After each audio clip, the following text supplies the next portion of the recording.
Hi, I'm Guy Cook, and so you don't think I sit at the computer all day, which some do, but I don't.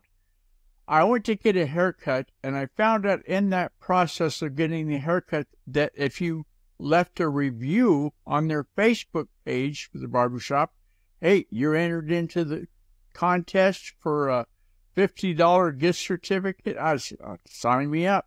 So I went to their Facebook page, and guess what? I didn't know how to make it work. I'd never done a Facebook page review.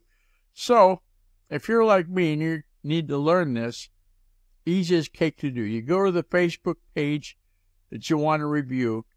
You click on the Reviews tab, write up the review, and it's got to be 25 words or more. Some say adding a picture makes it even better.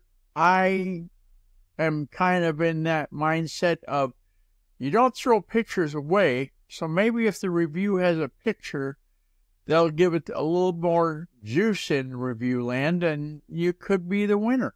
So there you have it. Make a review on Facebook, easy as cake. Hope that works for you, and good luck in any contest that you enter, and good luck on the taxes. Hey, to contact me, use the secure contact form on theguyrcookreport.com. If you like this episode on YouTube, and give it a thumbs up on youtube.com and click the bell to subscribe to future episodes. It's a wrap.